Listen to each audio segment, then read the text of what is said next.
আমার রুম তো বস্তিখানা, তা তো জানেনি।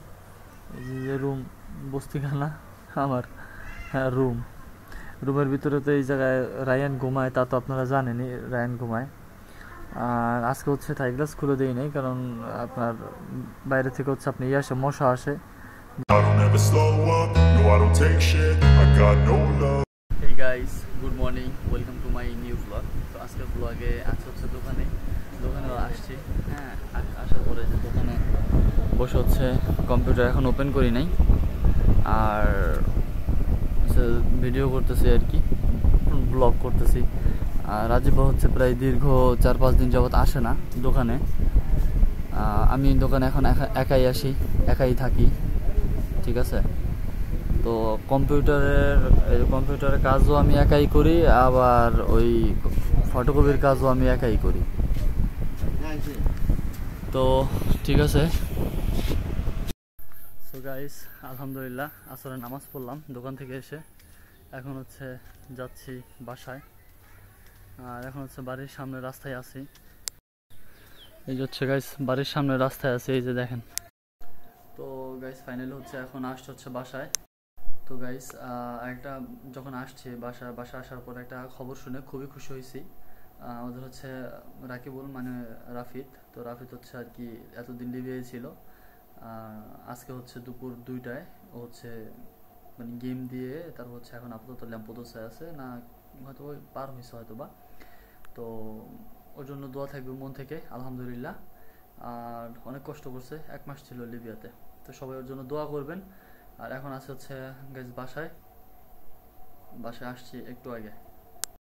তো গাইস আজকে হচ্ছে এখন আছি আমার রুমেই, বাসায়। আর খুবই দুঃখের একটা সংবাদ, তা হচ্ছে যে মাইলস্টোনে যেই ঘটনাটা ঘটছে, মানে এর জন্য আসলে খুবই খুবই খুবই আসলে দুঃখিত বা দুঃখ প্রকাশ জানাচ্ছি। এখন হচ্ছে বসে আছি রুমের ভিতরেই। আমার রুম তো বস্তিখানা, তা তো জানেনি। এই যে রুম বস্তিখানা আমার রুম, রুমের ভিতরে তো এই জায়গায় রায়ান ঘুমায়, তা তো আপনারা জানেনই রায়ান ঘুমায়। আর আজকে হচ্ছে থাই গ্লাস খুলে দিই নাই, কারণ আপনার বাইরে থেকে হচ্ছে আপনি আসে মশা আসে, যার কারণে থাই গ্লাস খুলে দিই নাই। তো আমাদের ওই দেখেন ইসের উপর একটা ফ্যান আছে রাখা, বুঝছেন। তো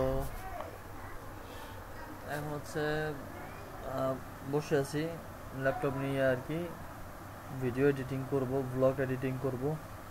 তবে একটা জিনিস খুব খারাপ লাগছে, তা হচ্ছে যে মাইলস্টোনে আসলে এমন একটা ঘটনা ঘটে যাবে, আসলে তা বোঝা আসলে বলাটা উচিত হয় না। তবে হ্যাঁ, প্লেনের বা বিমানের ফাইটার প্লেনটার ল্যান্ডিংটা অন্য কোনো জায়গায় যদি করতো আমার কাছে খুব ভালো হইতো, আমার কাছে মনে হয়। এটা যদি কোনো তুরাগ নদীর পাশে যদি আপনার ল্যান্ডিং করতে পারতো, আমার যতটুকু মনে হয় যে অতটুকু পরিমাণ হয়তো বা ওটাতে কোনো ফুয়েল ছিল না বা ফ্লাই করার মতো কোনো ওয়ে ছিল না,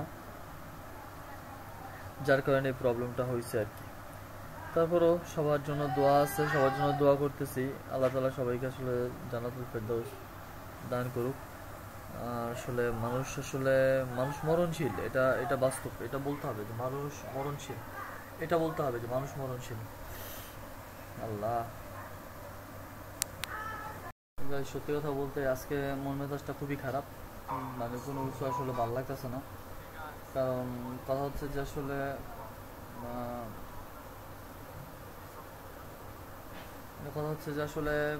কোনো কিছু ভালো লাগতেছে না, কারণ আপনার মাইলস্টোনের এই ঘটনা শোনার, ঢাকার ওই ঘটনা শোনার পরে আসলে খুবই খারাপ লাগতেছে। যাই হোক গেছে, আজকে ব্লগটা আপনাদের কেমন লাগছে দেখা হবে পরবর্তী নেক্সট কোনো ব্লগে। তো ভালো সুস্থ থাকবেন, আর অবশ্যই আমার চ্যানেলকে সাবস্ক্রাইব করুন। আসসালামু আলাইকুম। আর মাইলস্টোনে যে ঘটনা ঘটে গেছে সব বাচ্চাদের জন্য, টিচার্স ম্যামদের জন্য, সবার জন্য নামাজ পড়ে 5 ওয়াক্ত নামাজ পড়ে দোয়া করবেন যাতে আল্লাহ তাআলা তাদেরকে জান্নাত নসিব করেন। সো গাইস, আলহামদুলিল্লাহ আসরে নামাজ পড়লাম দোকান থেকে এসে। এখন হচ্ছে যাচ্ছি বাসায়, আর এখন হচ্ছে বাড়ির সামনে রাস্তায় আছি।